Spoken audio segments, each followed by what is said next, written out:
Kalau memang level 58 sekian, 5850, 5840 itu masih terus menerus diuji ke bawah dan masih jebol di 58 nggak bisa tahan, maka area support selanjutnya yang kita perlu perhatikan kalau sampai terjadi flash down di IHSG yaitu level 5.700 sampai 5.750.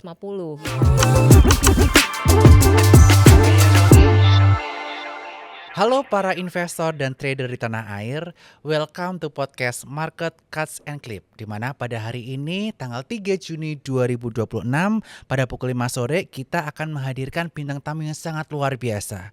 Kenapa luar biasa? Karena setiap aku IG live atau aku podcast sama dia, market itu cenderungnya ada technical rebound atau bullish lah. Mudah-mudahan ini juga kejadian deh di market esok hari, karena hari ini IHSG udah rontok hingga area 5.841. Siapa lagi bintang tamunya kalau bukan Cik Satset, Cik Helen Felicia. Apa kabar Cici? Hai, apa kabar? Baik. Aduh, tapi market kurang bikin moodnya enak ya sebenarnya buat podcast. Iya, hari ini ya benar-benar marketnya luar biasa drop down-nya. Tapi ya tiap aku ngundang Cici aku jadi semangat, karena aku selalu inget di beberapa podcast atau acara terakhir kalau habis aku ngundang Cici, biasanya besoknya IHSG itu mengalami rebound yang cukup Iya signifikan. loh, dari sejak Januari ya kemarin. Dari ya. Januari bener. Dan mudah-mudahan ini juga kejadian deh di market kali ini. Amin, ya. Nah, mungkin aku mau bahas sedikit mengenai technical IHSG terlebih dahulu. Seperti kita ketahui, IHSG saat ini atau hari ini udah menembus dua area support. Mulai dari area support 6.060, kemudian area support 5.900 tembus, hingga akhirnya menembus area 5.841 di penutupan. Kira-kira pandangan Cik Helen secara technicalities, bagaimana IHSG ke depannya? Potensi bullish atau masih potensi ada ke area bottom lebih dalam lagi? Oke, ini pertanyaan yang menarik dan mungkin berkecamuk ya di para trader ataupun pelaku pasar yang lain.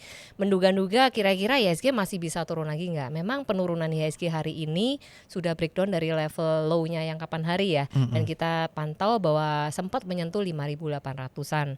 Nah, menurut pandangan secara teknikal sebenarnya untuk level hari ini sudah memang terprediksi sebelumnya.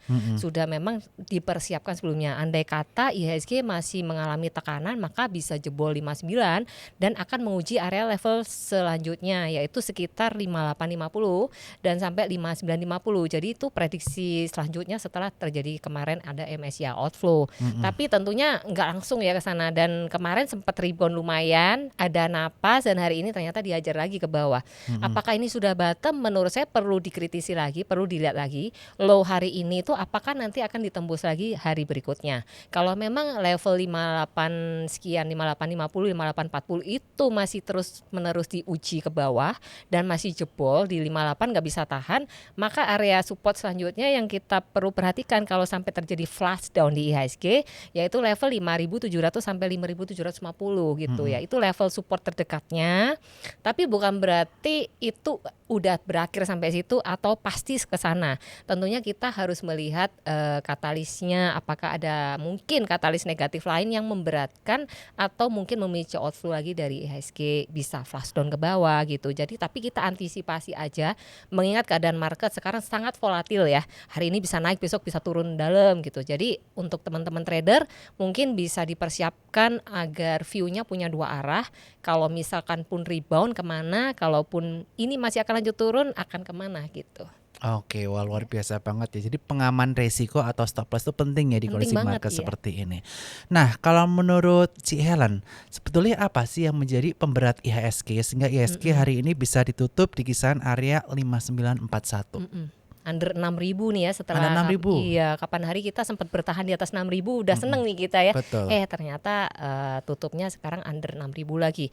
Pemberat utama yang beredar hari ini ya, rumor-rumor di market tadi waktu sesi 1 berjalan, sesi 2 itu sepertinya kita mendengar rumor bahwa rating kita outlooknya diturunkan nih gitu. Jadi dari Moody's sendiri kita dengar bahwa mereka menurunkan outlook Indonesia karena ya ada faktor kebijakan baru tadi ya, yang kita ketahui bahwa kebijakan ekspor satu pintu melalui nanti ada PT Danantara juga yang akan nantinya Danantara Sumber Daya itu yang akan menghandle itu menjadi pertanyaan dari mereka gitu. Apakah nanti kredibilitasnya ini bisa dipertanggungjawabkan atau tidak? Mengingat mungkin ya yang jadi pertimbangan mereka ini tuh belum ada rekam jejak yang cukup gitu untuk membuktikan bahwa mereka ini mampu untuk itu. Iya. Selama ini kan kita ketahui bahwa mereka ditunjuk karena memang ada backup dari pemerintah gitu.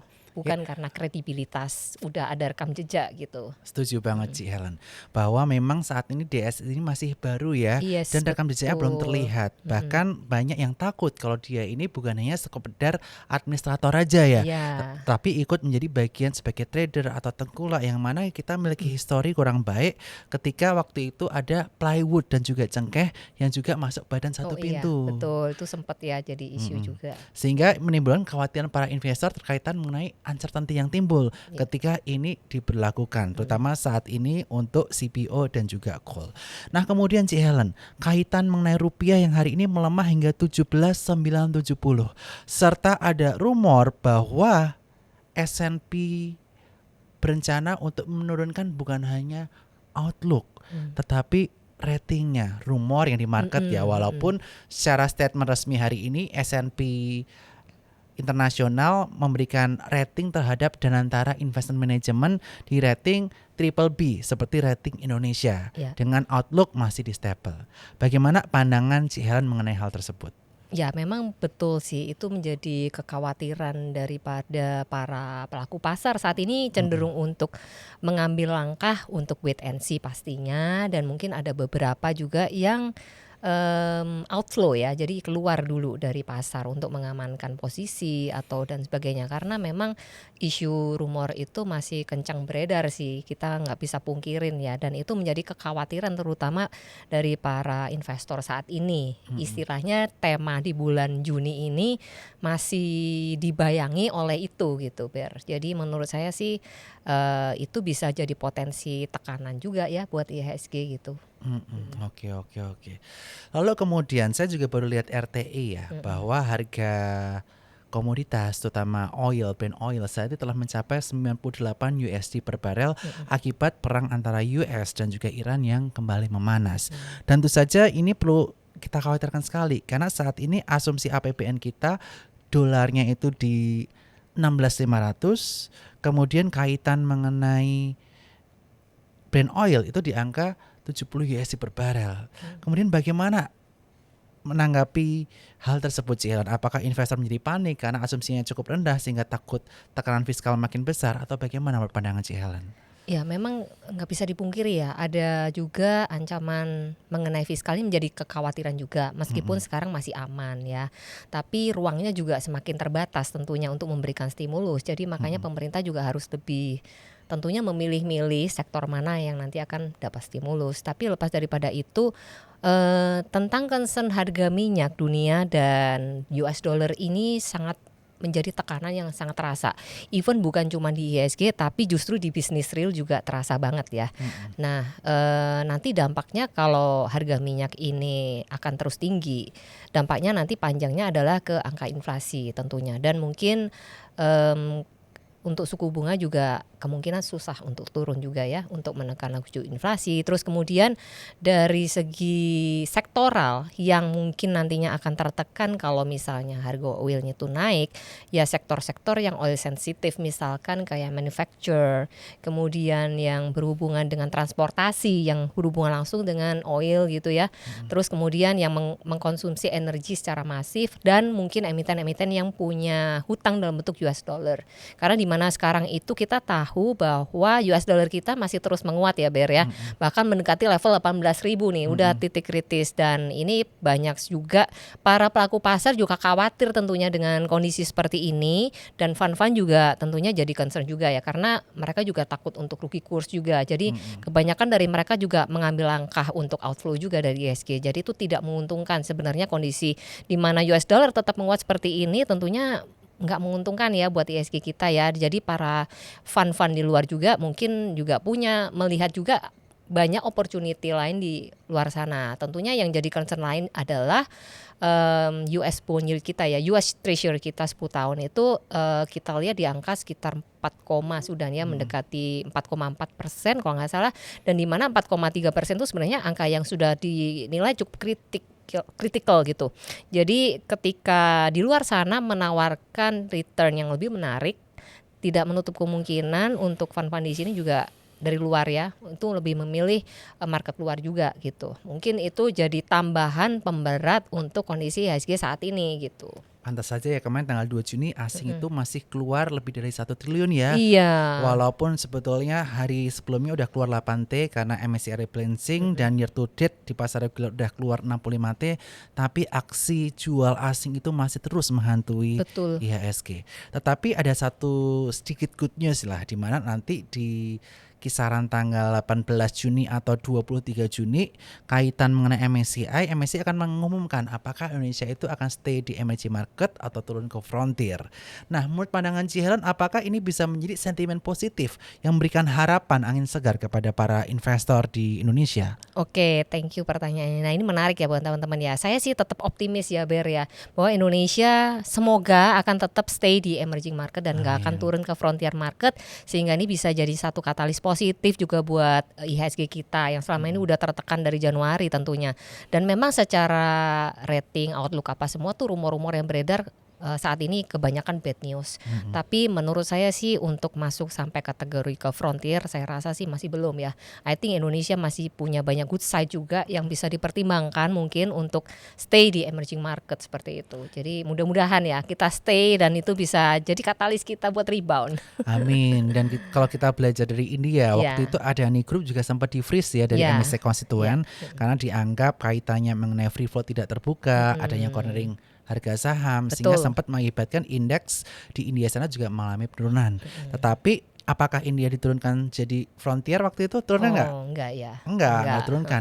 Bahkan Vietnam pun yang secara GDP per kapita di bawah Indonesia, dia dinaikin loh. Iya, betul. Market. Maka dari itu kita masih punya harapan lah ya. Jadi nggak yang sampai pesimis banget gitu dengan IHSG gitu. Betul sekali ya, walaupun memang kita kalau boleh memberi masukan kepada pemerintah ya, segala kebijakan yang disampaikan ke publik harus betul-betul dikaji terlebih dahulu hingga juknisnya.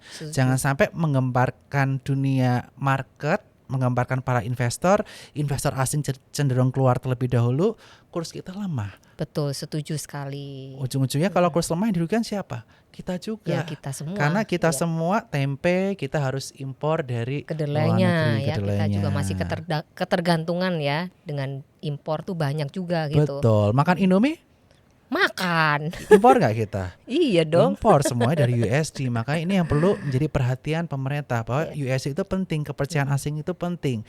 Dan juga tentu saja kaitan mengenai APBN itu juga menjadi satu hal yang perlu dicermati.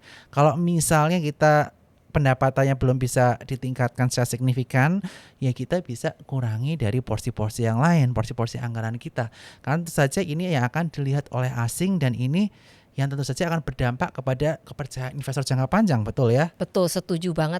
Ini poin yang sangat bagus ya Ber ya, yang disampaikan oleh Pak Bernard barusan. Saya sangat setuju bahwa bagaimana kita membelanjakan APBN itu tentunya disoroti seluruh dunia, terutama juga lembaga rating. Itu jadi concern penting yang kita perlu perhatikan lebih ke depannya lagi agar kita lebih harapannya nih ya, kita sebagai para pelaku pasar di sini ya mudah-mudahan kebijakannya lebih ditinjau ulang dalam pembelanjaan APBN, itu lebih diketatin, lebih bijaksana mengingat keadaan sekarang lagi nggak kondusif ya.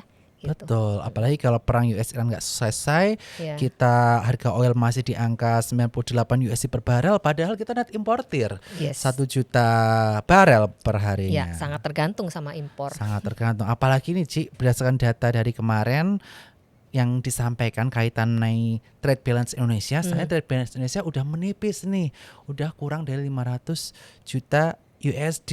Oleh karena itu menjadi concern kita bersama juga supaya pemerintah terus melakukan hal yang lebih kondusif terhadap iklim bisnis, iklim ekspor impor, dan juga iklim APBN dari Indonesia itu sendiri. Nah, Ci Helen, kaitannya mengenai Danantara Sumber Daya Indonesia, yang mana ini mengakibatkan dua saham seperti batu bara dan CPO ini menjadi terhambat potensi kedepannya, apalagi kalau sampai DSI berlaku sebagai trader atau tengkulak, bukannya sebagai administrator. Padahal Indonesia itu negara yang kaitannya mengenai komoditas. Nah, pertanyaannya, banking lagi turun terus, saham komoditas ditekan dengan DSI. Kira-kira sektor atau saham apa sih yang menarik untuk saat ini, Ci Helen? Kita Waduh. bingung nih sebagai investor. Oke, ini pertanyaan yang cukup challenging, jujur aja untuk kondisi market yang seperti sekarang ini. Tapi nggak apa-apa, well kita kan berusaha jawab nih. Menurut saya sih mungkin bisa diperhatikan sektor-sektor yang tidak terkait dulu nih ya, karena ini kan isu yang baru aja muncul dan itu juga menjadi satu kekhawatiran, menimbulkan suatu kekhawatiran juga nih ya di market. Ya mungkin bisa dihindari dulu sektor-sektor yang terkait dengan kebijakan daripada DSI tadi itu, yang kebijakan ekspor satu pintu itu mungkin kita bisa ya mungkin hindari dulu untuk saat ini karena mungkin akan tertekan ya untuk sementara waktu gitu ya. Tapi tergantung lagi, sekali lagi view-nya seperti apa. Kalau teman-teman investor tentunya mungkin lebih lihatnya long term ya dan jangka panjang. Nah itu tentunya kalau untuk teman-teman investor entry-entry-nya juga mesti diperhatikan. Memang ada saham-saham yang sudah terdiskon cukup banyak dan mungkin sudah terbilang under value nih kalau buat teman-teman investor ya tentunya entry-nya disesuaikan dengan posisi apa yang kita ambil, apakah kita investor atau trader. Kalau trader ya tentunya harus mencari sektor yang lagi jalan apa gitu. Nah yang lagi tertekan ya kita mungkin bisa hindari dulu gitu ya. Jadi itu untuk posisi sebagai trader. Tapi kalau rekan-rekan investor tentunya mungkin punya pandangan yang berbeda gitu. Jadi kalau untuk rekan-rekan trader hindari dulu sektor yang langsung terkait dengan kebijakan ekspor satu pintu gitu ya, CPO, kemudian tadi yang disebutkan tadi batu bara itu mungkin agak berat ya untuk saat ini masih tertekan gitu. Kalau yang menarik apa tuh lalu?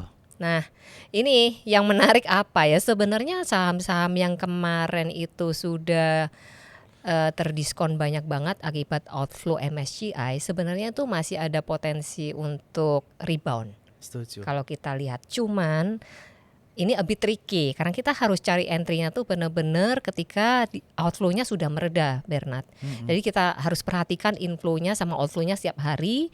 Apakah kira-kira outflow-nya sudah mereda? Nah, ketika outflow-nya sudah mereda dan dia sudah mencapai level support yang kuat, mungkin teman-teman trader bisa perhatikan gitu ya untuk saham-saham yang kemarin tertekan akibat daripada MSCI outflow itu. Oke, ini mungkin aku bisa lihat nih udah mulai keluar datanya. Hari ini outflow berapa ya IHSG kita? Oke, hari ini IHSG kembali outflow cukup signifikan di pasar reguler di angka 864 miliar, sedangkan di all market di angka 993 miliar atau kurang hampir 1 triliun rupiah. Nah, kalau yang dibandingkan dengan hari lalu di angka 1,9 triliun. Jadi asing keluarnya udah nggak cukup signifikan lah. Nah, tetapi yang menjadi pertanyaan bagaimana esok hari dan lusa. Nah, itu yang harus kita pantau selalu ya, Ci Helen ya. Iya, benar-benar. Oke. Jadi memang secara outflow sebenarnya nggak terlalu signifikan ya, tapi dampaknya bisa terasa banget. Hari ini bahkan IHSG minus lebih daripada 4%. Nah, biasanya ketika hukum teknikalnya ketika penurunan dalam, biasanya reboundnya juga kenceng ya, Wer ya. Cuman concern saya adalah kita perhatikan dulu mungkin sampai tanggal 5 Juni, apakah ada outflow lanjutan atau tidak dampak dari yang kejadian hari ini gitu. Mungkin ada sisa-sisa yang bisa juga nih ya terkena margin call atau apa yang harus membereskan outflow dulu. Jadi setelah itu mereda harusnya ada potensi rebound sih gitu. Jadi menurut saya perhatikan aja level support IHSG di 5.700 itu menjadi level kritikalnya. Kalau misalnya level 5.700 ini nggak bisa nahan, maka IHSG akan bergerak lagi melemah ke level kemungkinan di sekitar 54 ya, 54 sekian lah, 5480 atau berapa ya, harapannya sih nggak ke situ ya. Mudah-mudahan ada satu katalis positif karena IHSG benar-benar butuh katalis positif. Amin. Banget sih buat supaya reboundnya kenceng bisa balik ke 6.000 sekian ya. Mudah-mudahan ada angin segar lah buat kita semua yang udah tertekan berhari-hari seperti ini dan berbulan-bulan. Tentunya mudah-mudahan penurunan nggak lagi jauh-jauh banget ya, melihat outflow-nya juga udah makin tipis harusnya. Tapi kita perlu cermati sih, selama US dollarnya terus menguat tuh kita cenderungnya tertekan gitu. Oke, puji Tuhan lah. Mudah-mudahan ya segera ada sentimen positif itu yang kita harapkan semua dari investor, dari Aduh, lubuk hati yang paling mudah-mudahan. dalam ya. Iya. Tapi aku pengen tanya sedikit nih, setelah kita bahas mengenai market, mungkin aku mau bahas sedikit mengenai Iya. strategi Satsecuan ala Ci Helen nih. Oke. Apakah strategi yang biasa Cici pakai itu lumayan work di kondisi market seperti ini? Dan bagaimana strategi Cici selama kondisi market sedang volatile seperti ini? Oke, jadi sebenarnya strategi Satsecuan itu bisa di-apply dalam segala macam kondisi. Tentunya nggak sembarangan entry. Di segala macam kondisi ini artinya dalam keadaan lagi bearish, bullish, kita tuh tetap masih bisa trading cepat gitu. Jadi memanfaatkan momentum. Terus kemudian kita lihat support-support kuatnya di mana. Ada arus uang yang masuk atau enggak. Nah, ketika ada arus uang yang nahan, nah kita di situ ride the wave gitu. Jadi konsepnya kita sangat cepat ya untuk taking profit dan entry-nya tuh terbilang cukup cepat. Dan kenapa kalau lagi market kayak gini kita juga tetap bisa trading? Justru kalau kita trading cepat kita tuh butuh volatility.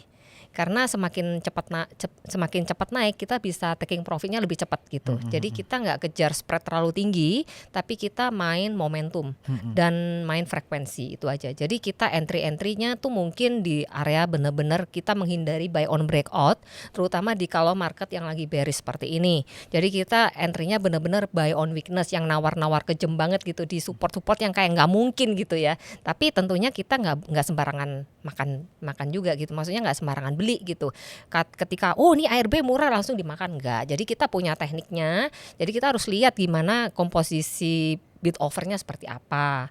Terus kemudian trade down-nya seperti apa. Karena kan bid over doang nggak cukup ya. Kita harus tetap lihat lebih jauh apakah dan transaksinya itu masuk akal nggak gitu supaya saham ini tuh bisa naik dalam waktu cepat gitu. Jadi kita tetap bisa menggunakan momentum itu di kondisi market yang kayak gini. Contoh hari ini dari pagi memang kita udah lihat ya di time frame kecil, kebetulan kalau di grup itu kita guide. Jadi kita liatin ini kayaknya hari ini tuh bisa jebol dari 6.000 loh. Saya udah kasih warning nih.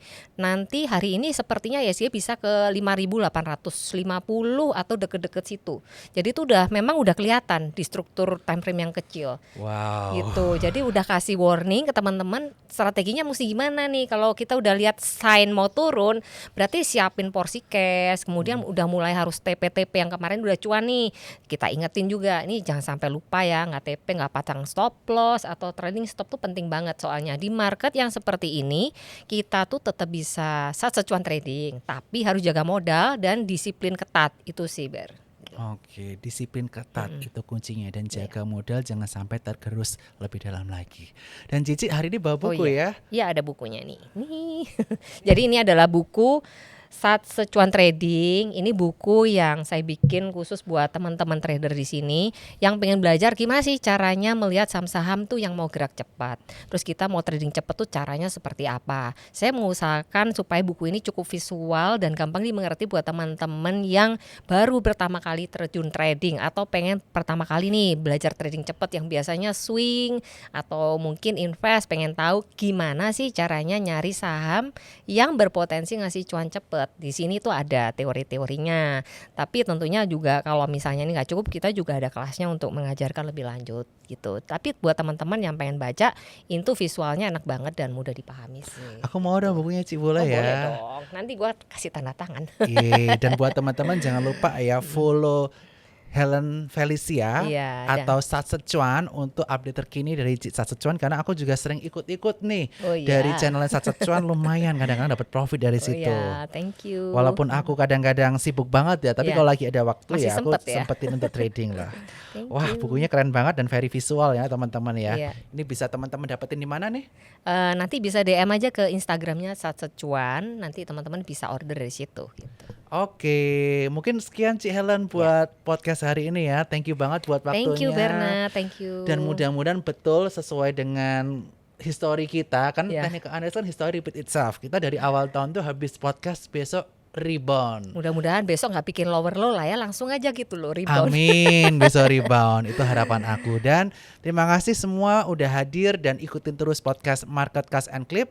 Jangan lupa follow YouTube channel Suko Sekuritas dan like, share, subscribe serta komen postingan kali ini. Terima kasih semuanya dan bye-bye. Bye, thank you.